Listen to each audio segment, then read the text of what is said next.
مقصد تیرے دی کی سرفرازی، میں اس لیے مسلمان، میں اس لیے نمازی۔ الحمدللہ رب العالمین والصلاة والسلام علی سید المرسلین، اما بعد فاعوذ باللہ من الشیطان الرجیم، بسم اللہ الرحمن الرحیم، والصلاة والسلام علیک یا رسول اللہ وعلی آلک واصحابک یا حبیب اللہ، والصلاة والسلام علیک یا نبی اللہ وعلی آلک واصحابک یا نور اللہ۔ میٹھے میٹھے اسلامی بھائیوں اور مدنی چینل کے ناظرین، ایک بار پھر سلسلہ ہے با مقصد زندگی، اور آج ایک اور اہم موضوع کے ساتھ آپ کے سامنے حاضر ہیں۔ حسب معمول درود پاک کی فضیلت سے آغاز کرتے ہیں۔ حضور نبی کریم صلی اللہ تعالیٰ علیہ وسلم کا فرمان عالی شان ہے، جو مجھ پر 100 بار درود پاک پڑھے اللہ تعالیٰ اس کا حشر شہداء کے ساتھ فرمائے گا، صلو علی الحبیب صلی اللہ تعالی علی محمد وعلی آلہ وصحبہ وسلم۔ میٹھے میٹھے اسلامی بھائیوں، با مقصد زندگی گزارنے کے حوالے سے مدنی پھول سننے کو سیکھنے کو ملتے ہیں۔ آئیے آج ایک اور بہت اہم موضوع ہے، احساس ذمہ داری، اس حوالے سے کچھ سیکھنے کی سمجھنے کی کوشش کرتے ہیں۔ نیت کر لیجئے کہ انشاءاللہ اللہ تبارک و تعالیٰ کی رضا کے لیے، حصول ثواب کے لیے، علم دین کے حصول کے لیے اول تاخیر پوری توجہ کے ساتھ سلسلے میں شرکت کریں گے۔ انشاءاللہ عز و جل جو سنیں گے اس پر عمل بھی کریں گے، اور نیکی کی دعوت عام کرنے کی نیت سے دوسرے اسلامی بھائیوں تک بھی پہنچائیں گے۔ میٹھے میٹھے اسلامی بھائیوں، اللہ تبارک و تعالیٰ نے سورہ مومنون، اس میں آغاز میں مومنین کی صفات کا بیان فرمایا ہے کہ جن کے بارے میں اللہ تبارک و تعالیٰ نے کامیابی کا ارشاد فرمایا۔ چنانچہ اللہ تبارک و تعالیٰ ارشاد فرماتا ہے سورہ مومنون کی ابتدائی آیات میں، بسم اللہ الرحمن الرحیم، قد افلح المؤمنون، بے شک مراد کو پہنچے ایمان والے، الذین هم فی صلاتہم خاشعون، جو اپنی نماز میں گڑ گڑاتے ہیں، والذین هم عن اللغو معرضون، اور وہ جو کسی بیہودہ بات کی طرف التفات نہیں کرتے، یعنی توجہ نہیں کرتے، والذین هم للزکاة فاعلون، اور وہ کہ زکوٰۃ دینے کا کام کرتے ہیں، والذین هم لفروجہم حافظون، اور وہ جو اپنی شرمگاہوں کی حفاظت کرتے ہیں، الا علی ازواجہم او ما ملکت ایمانہم فانہم غیر ملومین، مگر اپنی بیویوں یا شرعی باندیوں پر جو ان کے ہاتھ کی ملک ہیں کہ ان پر کوئی ملامت نہیں۔ فمن ابتغى وراء ذلك فاولئک هم العادون، تو جو ان دو کے سوا کچھ اور چاہے وہی حد سے بڑھنے والے ہیں۔ آیت نمبر 8 میں ارشاد ہوتا ہے، اور وہ جو اپنی امانتوں اور اپنے عہد کی رعایت کرتے ہیں، والذین هم علی صلواتہم یحافظون، اور وہ جو اپنی نمازوں کی نگہبانی کرتے ہیں، اولئک هم الوارثون، یہی لوگ وارث ہیں، الذین یرثون الفردوس، کہ فردوس کی میراث پائیں گے، ہم فیہا خالدون، وہ اس میں ہمیشہ رہیں گے۔ میٹھے میٹھے اسلامی بھائیوں، ان آیات کریمہ میں سورہ مومنون کی یہ ابتدائی 11 آیات ہیں، جن میں اللہ تبارک و تعالیٰ نے مومنین کی چند صفات کا بیان فرمایا، کامیاب ہونے والے مومن، کامیاب کون؟ ان میں جہاں دیگر صفات کا تذکرہ ہوا، آیت نمبر 8 میں یہ صفت بیان کی جا رہی ہے، اور وہ جو اپنی امانتوں اور اپنے عہد کی رعایت کرتے ہیں۔ اس آیت کی تفسیر میں خزائن العرفان فی تفسیر قرآن میں صدر الافاضل مولانا سید محمد نعیم الدین مراد آبادی رحمۃ اللہ تعالی علیہ، آپ ارشاد فرماتے ہیں، خواہ وہ امانتیں اللہ تعالیٰ کی ہوں یا خلق کی، یعنی اللہ تبارک و تعالیٰ کی طرف سے عائد کردہ احکام ہوں یا مخلوق کی طرف سے کوئی کام سپرد ہو، صدر الافاضل رحمۃ اللہ تعالی علیہ ارشاد فرماتے ہیں، اسی طرح عہد یعنی وعدہ، یہ خدا کے ساتھ ہو یا مخلوق کے ساتھ، سب کی وفا لازم ہے، یعنی جو اللہ تبارک و تعالیٰ کے حقوق ہیں وہ بھی پورے کرنے ہیں، اور بندوں کے حقوق بھی پورے کرنے ہیں۔ مزید اس آیت کی تفسیر میں حضرت علامہ قرطبی رحمۃ اللہ تعالی علیہ آپ ارشاد فرماتے ہیں کہ اس سے مراد یہ ہے کہ انسان کو جو بھی ذمہ داری ملے، چاہے وہ دینی امور سے ہو یا دنیاوی امور سے، یعنی ہر قسم کی ذمہ داری جو انسان اپنے ذمے لیتا ہے، علامہ قرطبی رحمۃ اللہ تعالی علیہ اس آیت کی تفسیر میں ارشاد فرماتے ہیں خواہ اس کا تعلق دین سے ہو یا دنیا سے، گفتار سے ہو یا کردار سے، اس کا پورا کرنا یہ مسلمان کی امتیازی شان ہے۔ میٹھے میٹھے اسلامی بھائیوں، اس آیت مبارکہ سے معلوم ہوا کہ اخروی کامیابی کے حصول کے لیے ہمیں چاہیے کہ اپنے اوپر عائد ہونے والی مختلف قسم کی ذمہ داریوں کو اچھی طرح نبھائیں، اپنے وعدوں کو پورا کریں، چاہے ان کا تعلق امور دنیا سے ہو یا آخرت سے۔ یہاں ایک بات اور بھی اس کی طرف توجہ فرما لیجئے مدنی چینل کے ناظرین، کہ اب یہ جو ذمہ داری کا بیان ہو رہا ہے، اس سے مراد یہ نہیں ہے کہ کسی کو کوئی منصب یا عہدہ مل جائے تو وہ ذمہ داری ہے، یہ بھی اس میں داخل ہے، لیکن اس کے علاوہ اگر ہم غور کریں تو ہر ایک اپنی اپنی جگہ پر ذمہ دار ہے۔ ہر ایک کے حوالے سے ہم چونکہ اس معاشرے میں رہتے ہیں، ہمارا ایک تعلق ہے، رشتہ ہے، کسی کے ساتھ بھائی کا رشتہ ہے تو کسی کے ساتھ شوہر کا رشتہ ہے، شوہر بیوی کا آپس میں، اسی طرح کہیں کام کاج کرتے ہیں تو کولیگز ہیں آپس میں، وہاں ایک دوسرے کے حقوق ہیں، کوئی کسی ادارے کا بڑا ہے، کوئی اس کے ماتحت ہے، کہیں کوئی ٹیچر ہے تو کوئی اسٹوڈنٹ ہے، ایک گھر میں افراد رہتے ہیں تو ایک دوسرے سے تعلق ہے۔ تو یہ جو ایک دوسرے سے تعلق ہے ہمارا معاشرتی تعلق، اس میں ہر ایک کے حوالے سے بہت سی ذمہ داریاں ایک دوسرے پر عائد ہوتی ہیں، کہیں باپ کی حیثیت سے، کہیں شوہر کی حیثیت سے، کہیں استاذ کی حیثیت سے، کہیں کسی اور منصب کے حوالے سے، تو اس پر قیاس کر لیجئے۔ تو یہ جو ذمہ داریاں ہیں، اس آیت مبارکہ سے معلوم ہوا کہ جو ذمہ داریاں انسان پر ہیں، خواہ وہ دنیاوی حوالے سے ہوں یا اخروی حوالے سے، اس کا پورا کرنا یہ مسلمان کی امتیازی شان ہے۔ علامہ قرطبی رحمۃ اللہ تعالی علیہ نے اس آیت کی یہ تفسیر بیان کی ہے۔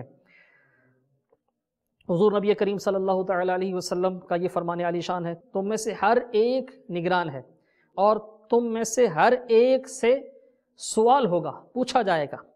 کس کے بارے میں پوچھا جائے گا؟ اس کی رعایا کے بارے میں، جو اس کے ماتحت ہے، جس کی ذمہ داری اس کو دی گئی ہے۔ میٹھے میٹھے اسلامی بھائیو، ہمارے اسلاف کرام رحمہم اللہ،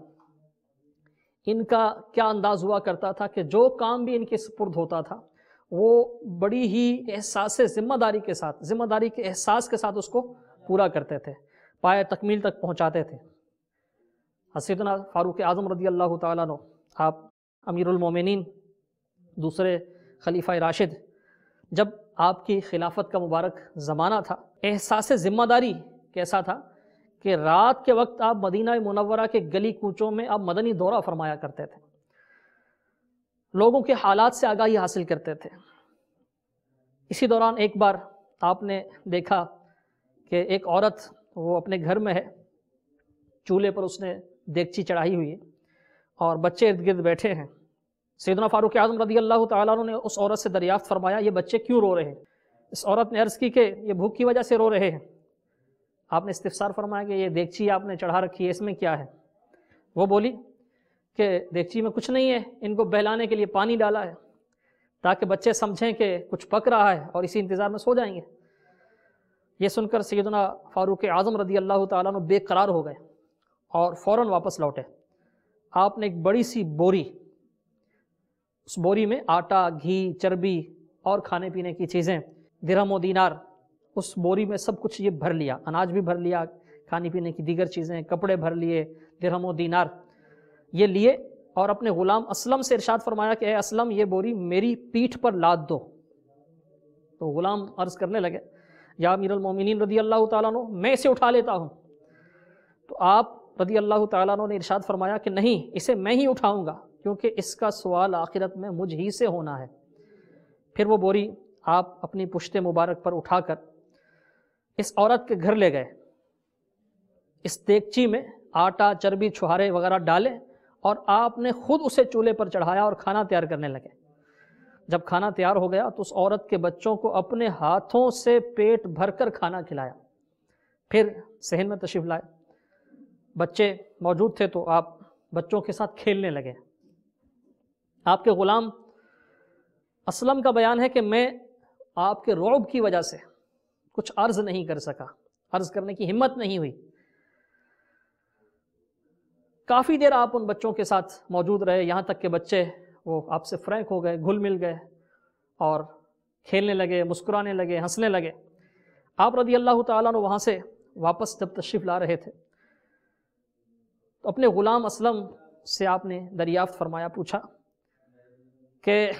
کیا تم جانتے ہو کہ میں اس طرح ان بچوں کے ساتھ کیوں بیٹھا تھا؟ انہوں نے عرض کی کہ نہیں۔ ارشاد فرمایا، جب میں نے انہیں دیکھا کہ یہ رو رہے ہیں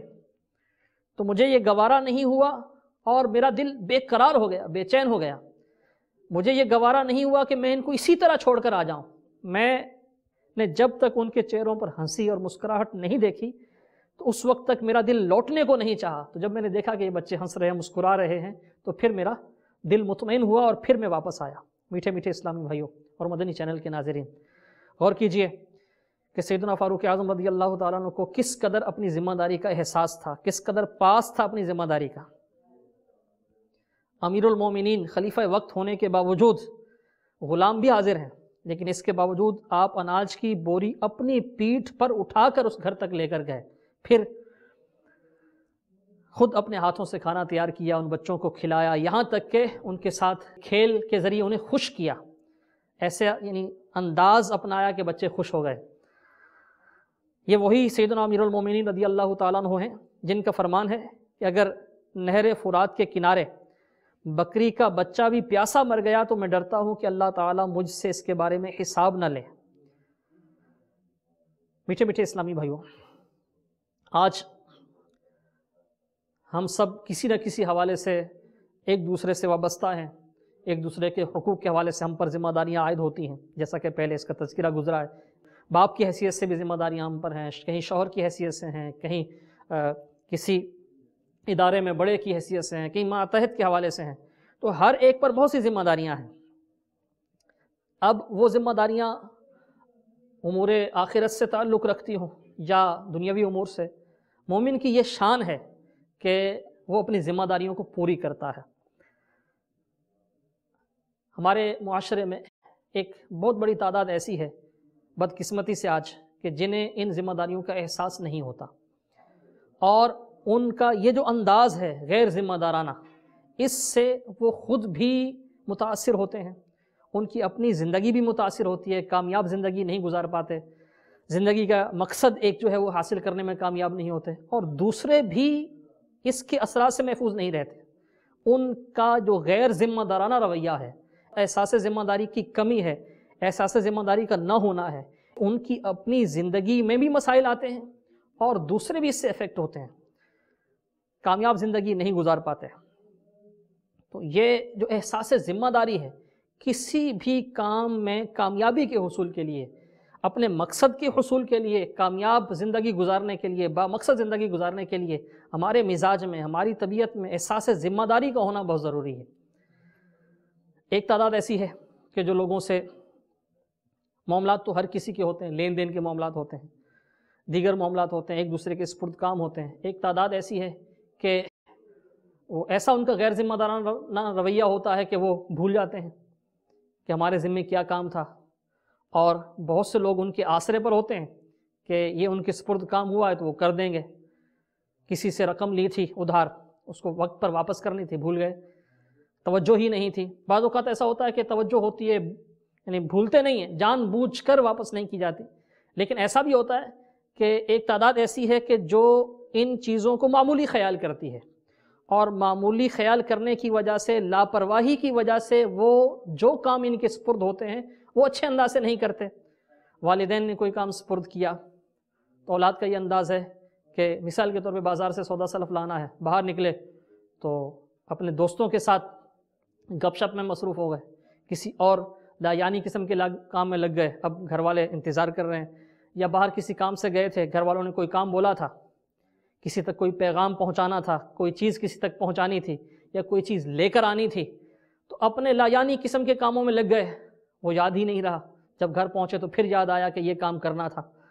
بعض اوقات تو ایسا ہوتا ہے کہ والدین کی طرف سے کام سونپا جاتا ہے تو اولاد غیر ذمہ داری کا اس طرح وہ مظاہرہ کرتی ہے۔ بعض ایسے ہوتے ہیں کہ جو اپنے کاموں میں بھی ایسا ہی کرتے ہیں، بہت سے کام ایسے ہوتے ہیں کہ جو کرنے ہوتے ہیں روزمرہ زندگی میں جیسے یوٹیلیٹی بلز ہیں، بجلی کا بل آ گیا جمع کروانا ہے، گیس کا، پانی کا، اس طرح کے جو بلز ہمارے ذمے ہوتے ہیں، فون یوز کرتے ہیں، فون کا بل ہے، موبائل ہے، پوسٹ پیڈ ہے تو اس کا بل ہوتا ہے، پری پیڈ میں ریچارج وغیرہ، تو اب یہ سارے کام ہمارے ذمے ہیں، ہمیں کرنے ہیں. لیکن ایک بہت بڑی تعداد ایسی ہے کہ جو اس میں بھی اتنی لاپرواہ ہوتی ہے کہ وہ بل کی ڈیٹ اوور ہو جاتی ہے، پھر جرمانے کے ساتھ وہ بل پے کرنا پڑتا ہے. بعض اوقات سسپینشن نوٹس آتا ہے پھر پے کرتے ہیں، بعض اوقات ایسا ہوتا ہے کہ سسپینڈ بھی ہو جاتا ہے، بجلی کا کنیکشن منقطع ہو جاتا ہے، یا موبائل پوسٹ پیڈ یوز کر رہے ہیں تو اس کی آؤٹ گوئنگ بند ہو جاتی ہے، پھر جا کے کہیں وہ پیمنٹ کی جاتی ہے. پیمنٹ کرنی ہی ہوتی ہے، ایسا نہیں ہے کہ پیمنٹ کیے بغیر کام چلے گا، لیکن وہ طبیعت میں کہہ لیجئے کہ احساس ذمہ داری کی کمی، یا پھر بعض اوقات سستی اور کاہلی. یہ سستی اور کاہلی جو ہے با مقصد زندگی گزارنے میں بہت بڑی رکاوٹ سستی اور کاہلی ہے. ایک تعداد ایسی ہے جو خواہ مخواہ اپنا وقت ایسے ہی گزارتی رہتی ہے، کام کرنا ہوتا ہے کام کو ٹالتے رہتے ہیں کہ ابھی نہیں، ابھی کر لیتے ہیں، ابھی کر لیتے ہیں، شام کو کر لیں گے، صبح کر لیں گے، کل کر لیں گے. تو وہ کسی نے کہا ہے کہ کل تو کبھی آتی نہیں، آج ہم موجود ہیں، آج اگر کل کہیں گے تو کل کا دن ہوگا، جب کل آج ہو جائے گا یعنی کل کا دن آئے گا تو پھر کل کا دن بھی آج ہی کہلائے گا، کل تو آگے پہ چلی جائے گی، تو کل کبھی آتی نہیں ہے. اسی لیے کہا جاتا ہے کہ آج کا کام کل پہ مت چھوڑو کہ کل کوئی اور کام ہوگا. تو ایک تعداد ایسی ہے کہ جو خواہ مخواہ ایسے ہی سستی اور لاپرواہی کی وجہ سے اپنے کاموں کو ڈیلے کرتی ہے، اور اس ڈیلے کی وجہ سے وہ خود بھی متاثر ہوتے ہیں. زندگی میں بہت سے مسائل کا سامنا کرنا پڑتا ہے، بر وقت کام نہیں ہوتے، پھر وقت جب گزر جاتا ہے تو وہی کام جو آسانی کے ساتھ ہو سکتا تھا مشکل کے ساتھ ہوتا ہے. پہلے کم خرچ کے ساتھ وہ اس کو مینٹین کیا جا سکتا تھا، کم خرچ کے اندر وہ ہو سکتا تھا، اب وہ زیادہ خرچ کرنا پڑے گا. گھریلو امور میں بہت سے ایسے معاملات ہیں کہ تھوڑی سی سستی بہت بڑے نقصان کا موجب ہوتی ہے. جیسا کہ گھر میں کوئی ایسا فالٹ آ گیا، پلمبر کا کام نکل آیا یا الیکٹریشین کا کوئی کام نکل آیا، اب وہ ایک سوئچ خراب ہے تو اس کو اگر درست کروا لیں گے تو کوئی وہ اتنا زیادہ خرچہ بھی نہیں ہے اور آسانی سے ہو بھی جائے گا. لیکن توجہ نہیں دی تو اب وہ ایک سوئچ خراب ہوا تو اس سے دوسرا جو اس کا ساتھ ایک سسٹم ہے وہ متاثر ہوگا، یہاں تک کہ یہی جو بظاہر معمولی بے احتیاطیاں ہوتی ہیں یہ شارٹ سرکٹ کا باعث بن جاتی ہیں، پورے گھر میں آگ لگ جاتی. پلمبر کا چھوٹا سا کام نکلا، کہیں لیکیج ہو گئی، ہم نے اس پر توجہ نہیں دی، ہو سکتا ہے کہ پوری دیوار ہی اس سے خراب ہو جائے. کہیں فرش میں لیکیج آ گئی، ایسا بھی ہو سکتا ہے کہ پورا فرش ہی خراب ہو جائے. کہیں چھت میں کوئی لیکیج ہو گئی تو پوری چھت خراب ہو جائے. تو بعض اوقات نہیں بلکہ یوں کہہ لیجئے کہ اکثر ہمارے مزاج میں اب یہ سستی اور کاہلی جو پائی جاتی ہے ہمارے اس معاشرے میں، تو اس وجہ سے بہت سے کاموں میں ہمیں نقصان ہوتا ہے. یہ مثالیں ساری جو میں نے عرض کیں یہ تو دنیاوی امور سے متعلق تھیں. اخروی امور میں بھی، امور آخرت کے تعلق سے، عبادات کے تعلق سے بھی مزاج میں سستی پائی جاتی ہے. مثلا نماز پڑھنی ہی ہے، فرض ہے، پڑھنی پڑے گی، لیکن اب خواہ مخواہ بیٹھے ہیں، نماز کا وقت جا رہا ہے، جماعت کے ساتھ نماز پڑھنی ہے، بیٹھے رہے یہاں تک کہ اب اذان بھی ہو گئی. اب اذان کے بعد پھر مزید انتظار کس کا ہے؟ اب بھی گھڑی دیکھ رہے ہیں کہ ابھی تو اذان ہوئی ہے، ابھی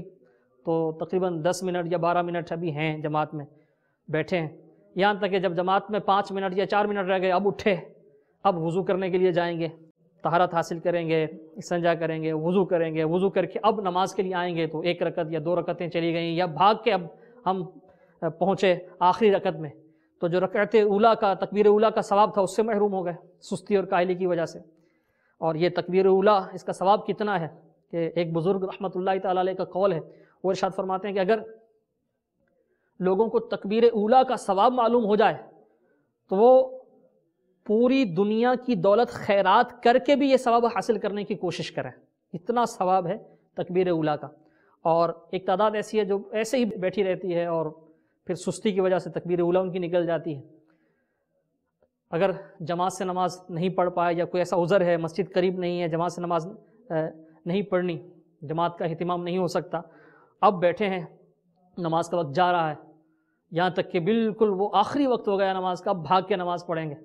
اب پھر وہ جب جلدی میں پڑھیں گے تو وضو بھی صحیح طرح نہیں ہوا، نماز بھی صحیح طرح ادا نہیں کی. ایک تعداد ہے ایسی جو اس طرح جن کی مزاج میں یہ سستی اور کاہلی ہوتی ہے، اور دنیاوی معاملات میں بھی یہ سستی اور کاہلی سے ان کے اپنے معاملات بھی افیکٹ ہوتے ہیں،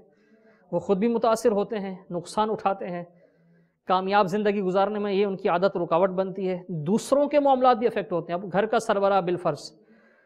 گھر کے آپ سربراہ ہیں اور آپ کی عادت ایسی ہے کہ آپ گھر کی یوٹیلیٹی بلز ہیں ان کو لیٹ کرتے ہیں، گھر کا سودا صرف لانے میں وہ ایک جو وقت پر آنا چاہیے نہیں کر پاتے، گھر کے چھوٹے موٹے کام وہ ڈیلے ہوتے ہیں، تو آپ تو متاثر ہو ہی رہے ہیں، آپ کے ساتھ ساتھ آپ کے سارے گھر والے متاثر ہو رہے ہیں۔ اسی طرح عبادات کا جیسے میں نے عرض کیا، تو میٹھے میٹھے اسلامی بھائی اور مدنی چینل کے ناظرین، اگر ہم کامیاب زندگی گزارنا چاہتے ہیں تو ہمیں یہ سستی اور کاہلی کی عادت کو اپنے اندر سے نکالنا ہوگا، اس کے لیے کوشش کرنی ہوگی، جد و جہد کرنی ہوگی، چستی لانی ہوگی۔ اس سے پہلے سلسلے میں جلد بازی کے حوالے سے مدنی پھول بیان کیے گئے تھے کہ جلد بازی یہ شیطان کی طرف سے ہے، اس میں بھی یہ تذکرہ ہوا تھا کہ کہیں ایسا نہ ہو کہ یہ ذہن بنے کہ جلد بازی شیطان کی طرف سے ہے تو اب ٹھہر کر کام کرنا، جو ٹھہراؤ ہے، تحمل ہے، بردباری، اس سے کوئی سستی مراد نہ لے۔ تو سستی الگ ہے اور تحمل اور بردباری الگ ہے۔ کسی کام کو خواہ مخواہ ڈیلے کرنا یہ ہے سستی، یعنی جب کہ اسباب بھی مہیا ہیں، وقت بھی ہے، اب اس کو کرنا چاہیے، اچھے انداز سے کرنا چاہیے۔ ہاں آپ ایسی جلدی نہ مچائیں کہ وہ کام صحیح انداز سے ہو ہی نہ سکے، ایسی جلدی نہ مچائیں، لیکن آپ اس کام کو کریں تو صحیح، اس کام کو آپ پینڈ تو نہ کریں، ڈیلے، غیر ضروری ڈیلے تو نہ کریں۔ بہت سے کاموں میں غیر ضروری ڈیلے پایا جاتا ہے جس سے ہمیں نقصان ہوتا ہے، اخروی معاملات میں بھی سستی سے نقصان ہوتا ہے، دنیاوی معاملات میں بھی ہوتا ہے۔ تو میٹھے میٹھے اسلامی بھائیو، ایک تو یہ نیت کیجئے، مدنی چینل کے ناظرین نیت کریں کہ انشاءاللہ عز و جل ہم حتی الامکان اپنے کاموں کو اچھے انداز میں، وقت پر، تحمل کے ساتھ، بردباری کے ساتھ اچھے انداز میں کریں گے، غیر ضروری ڈیلے نہیں کریں گے، سستی اور کاہلی سے بچیں گے۔ اب یہ سستی اور کاہلی ایک بڑی رکاوٹ ہے احساس ذمہ داری میں۔ احساس ذمہ داری کے لیے ایک اور جو اہم مدنی پھول ہے وہ یہ ہے کہ جو کام ہم کرنے جا رہے ہیں، چاہے اس کا تعلق دنیاوی امور سے ہو یا اس کا تعلق امور آخرت سے ہو۔ آپ کسی ادارے میں جاب کرتے ہیں، اس ادارے کا کوئی کام آپ کے سپرد ہے، مثال کے طور پہ آپ کوئی ایک مارکیٹنگ کا ادارہ ہے، اس میں مارکیٹنگ کرتے ہیں، سیلز آپ کے سپرد ہے، کوئی آرڈر آیا ہے، آپ نے اس کو وقت پر بھجوانا ہے، یا بالفرض آپ کا تعلق کسی دینی ادارے سے، آپ تبلیغ قرآن و سنت کی عالمگیر غیر سیاسی تحریک دعوت اسلامی سے وابستہ ہیں، دعوت اسلامی کے مدنی کام آپ کے سپرد ہیں، دعوت اسلامی کی ذمہ داریاں ہیں، آپ کسی حلقے کے، کسی علاقے کے، کسی ڈویژن کے، کسی شہر، کسی کابینہ کی نگران ہیں، یا کوئی شعبہ آپ کے سپرد ہے۔ اب اگر یہ جو کام آپ کے سپرد ہیں کسی بھی ادارے کے، چاہے وہ دنیاوی ادارہ ہو یا دعوت اسلامی ہے یا کوئی اور دینی ادارہ ہے، آپ کسی مسجد کی ٹرسٹ میں ہیں، مسجد کی انتظامیہ میں ہیں، کمیٹی میں ہیں، مسجد کا کوئی کام آپ کے سپرد ہے، اگر اس کام کی اہمیت آپ کے نزدیک نہیں ہوگی تو پھر بھی آپ اس کام کو اچھے انداز سے نہیں کر پائیں گے۔ احساس ذمہ داری کے لیے ایک اہم مدنی پھول یہ ہے کہ جو کام آپ کے سپرد ہے اس کام کی اہمیت آپ کے نزدیک ہو۔ اگر آپ اس کی اہمیت کو سمجھنے میں کامیاب ہوں گے تو تب اس کام کو آپ اچھے انداز میں کر پائیں گے۔ تو جو کام ہمارے ذمے ہیں ہمیں اچھے انداز میں ان کو کرنا ہے اور ان کی اہمیت کو سمجھنا ہے۔ اب آپ ایک مثال سے غور کیجئے کہ جو کام ہمارے سپرد ہوتے ہیں وہ کتنے اہم ہیں۔ ایک بالکل عام سی مثال ہے، مثال کے طور پر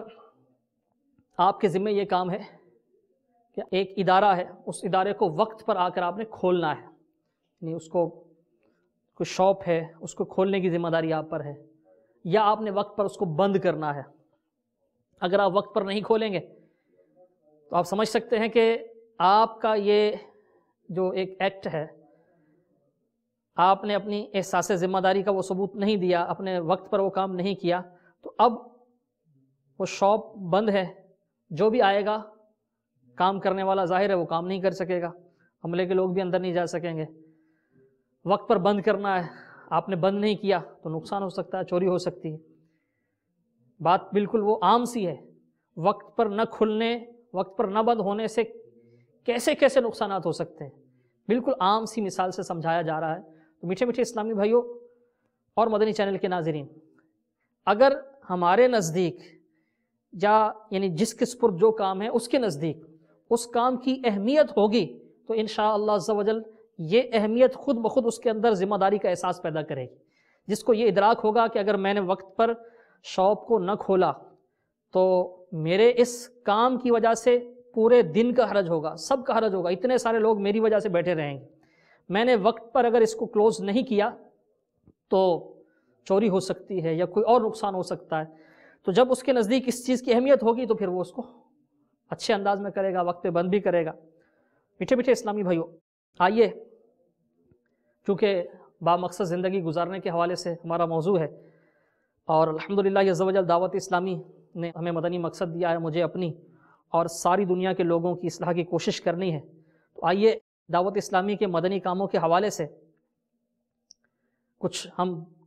غور و فکر کرتے ہیں، سوچ و بچار کرتے ہیں۔ یقیناً مدنی چینل کے ناظرین بھی مدنی چینل کی برکت سے، دعوت اسلامی کے مدنی ماحول کی برکت سے یہ ذہن بنا چکے ہوں گے کہ ہمیں نیکی کی دعوت کو عام کرنا ہے، دعوت اسلامی کے مدنی ماحول سے وابستہ رہنا ہے، اور دعوت اسلامی کے مدنی ماحول سے وابستہ رہ کر ہمیں اپنی اصلاح کے ساتھ ساتھ دوسروں کی اصلاح کی بھی کوشش کرنی ہے۔ تو میٹھے میٹھے اسلامی بھائیوں،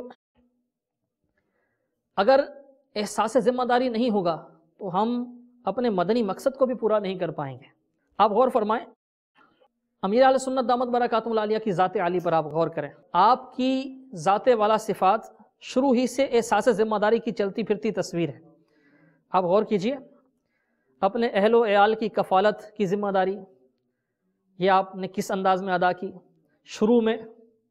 آپ نے چھوٹے چھوٹے کام کیے،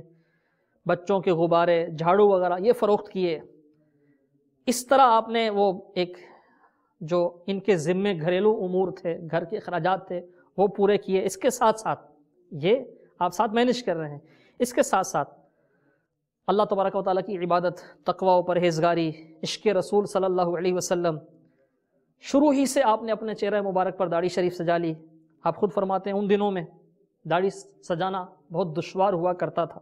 اب تو الحمدللہ دعوت اسلامی کے مدنی ماحول کی برکت ہے، دنیا بھر میں الحمدللہ دعوت اسلامی کے مدنی ماحول کی برکت سے کثیر تعداد میں اسلامی بھائی ایسے ہیں جو اپنے چہروں پر داڑیاں سجائے ہوئے ہیں سنت کے مطابق، بلکہ الحمدللہ سنت کے مطابق مدنی حلیہ، سر پہ سبز امامہ سجائے ہوئے ہیں۔ تو ان دنوں میں جوانی میں داڑھی رکھنا بہت مشکل تھا۔ پھر آپ دامت برکاتہم العالیہ نے دعوت اسلامی کا سلسلہ شروع کیا، نیکی کی دعوت عام کرنے کے لیے ایک ایک اسلامی بھائی پر انفرادی کوشش فرمائی، کچھ اسلامی بھائی جمع ہوئے، ان کو مینج کیا، لے کر چلے، یہاں تک کہ یہ تحریک بڑھتی گئی۔ باب المدینہ سے باب الاسلام کے دیگر شہروں میں، پاکستان کے دیگر شہروں میں، پھر ہند میں، پھر دنیا کے دیگر ملکوں میں الحمدللہ دعوت اسلامی کا مدنی کام پھیلتا چلا گیا۔ اور اب آپ مدنی چینل کے ناظرین جانتے ہیں کہ الحمدللہ عز و جل اب دعوت اسلامی کا مدنی پیغام تقریباً 200 ملکوں تک پہنچ چکا ہے۔ پہلے آغاز میں صرف انفرادی کوشش سے سلسلہ شروع ہوا، انفرادی کوشش، پھر مساجد میں درس کا سلسلہ، علاقائی دورہ برائے نیکی کی دعوت کا سلسلہ، پھر ہفتہ وار اجتماع شروع ہوا، مدرسۃ المدینہ برائے بالغان شروع ہوئے، بعد میں مدنی قافلوں کا سفر شروع ہوا۔ تو یہ چند مدنی کاموں کو آپ آغاز میں لے کر چلے۔ آج الحمدللہ دعوت اسلامی کے تقریباً 94 شعبہ جات ہیں۔ الحمدللہ عز و جل دعوت اسلامی 94 شعبہ جات میں سنتوں کی خدمت کر رہی ہے۔ دعوت اسلامی کے شعبہ جات میں مجموعی طور پہ اربوں کے ایکسپنسز ہیں، یہ بھی پورے ہو رہے ہیں۔ الحمدللہ اسلامی بھائی اس کے لیے کوشش کرتے ہیں، اپنے عطیات پیش کرتے ہیں، دوسروں سے عطیات کلیکٹ کرتے ہیں دعوت اسلامی کے لیے۔ دعوت اسلامی کی مجالس کا ایک باقاعدہ نظام ہے۔ تو آپ اسی ایک مثال کو لے لیجئے، امیر اہل سنت کی ذات والا صفات، اور پھر آپ کی کوشش دعوت اسلامی کا قیام اور دعوت اسلامی کا یہاں تک پہنچنا، یہ آپ دامت برکاتہم العالیہ کی جو ایک احساس ذمہ داری کا زبردست نمونہ ہے۔ اگر آج ہم میں سے ہر ایک جہاں کہیں ہے، جو بھی ذمہ داری ہے، ہم اس کو اچھے انداز میں نبھانے میں کامیاب ہو گئے، اپنی ذمہ داری کا احساس کرنے میں، جو کام ہمارے سپرد ہیں ان کی اہمیت کو سمجھنے میں، سستی اور کاہلی کو دور کرتے ہوئے، لاپرواہی کو دور کرتے ہوئے اگر ہم اچھے انداز میں اپنی ذمہ داریاں نبھانے میں کامیاب ہوئے تو میٹھے میٹھے اسلامی بھائیوں، انشاءاللہ عز و جل اس کا فائدہ صرف ہمیں نہیں پہنچے گا، بلکہ انشاءاللہ عز و جل دوسروں کو بھی اس کے فوائد پہنچیں گے۔ اور صرف ایسا نہیں کہ احساس ذمہ داری سے مدنی مقصد کے حصول میں ہمیں آسانی ہوگی، بلکہ انشاءاللہ دنیاوی زندگی میں بھی بہت آسانیاں ہوں گی۔ اگر ہمارے کام وقت پر ہوں گے تو انشاءاللہ ہمارے گھر کے معاملات بھی ٹھیک رہیں گے۔ آپ گھر کے سربراہ ہیں تو آپ کے بچوں کی تربیت اچھے انداز میں ہوگی، ان کی صحت کے معاملات صحیح رہیں گے۔ گھر کے ایکسپینسز اچھے انداز میں مینیج ہوں گے، اگر آپ گھر کا بجٹ اچھے انداز میں چلانے میں کامیاب ہو گئے، ارننگ کے معاملات اچھے انداز میں آپ نے مینیج کر لیے، پھر ان جو آپ کی ارننگ ہے اس کو آپ نے کفایت شعری کے ساتھ خرچ کیا، احساس ذمہ داری کے ساتھ خرچ کیا، فضول خرچی سے بچے، تو انشاءاللہ عز و جل جو ایک یہ مہنگائی کا رونا روتے رہتے ہیں، اگرچہ مہنگائی تو ہے اور ہمارا رونا رونے سے یہ کوئی کم بھی نہیں ہو جائے گی، ہمیں اپنے آپ کو ہی مینیج کرنا پڑے گا، اپنے اندر احساس ذمہ داری پیدا کرتے ہوئے اپنی ارننگ کو کفایت شعری کے ساتھ خرچ کرنا ہوگا، اپنے اوقات کو مینیج کرنا ہوگا، اپنے اوقات کو اچھے انداز میں استعمال کرنا ہوگا۔ تو اگر ہم احساس ذمہ داری پیدا کریں گے تو انشاءاللہ عز و جل مدنی مقصد کے حصول میں بھی آسانی ہوگی، اور دنیاوی جو ہمارے امور ہیں، دنیاوی کام کاج ہیں، گھر کا ہمارا ایک نظام ہے، ہمارے بیوی بچے ہیں، ہمارے بہن بھائی ہیں، ہمارے دیگر دوست و احباب ہیں، ہمارے رشتہ دار ہیں، نہ صرف ہم ان کے حقوق اچھے انداز میں ادا کرنے میں کامیاب ہوں گے بلکہ انشاءاللہ عز و جل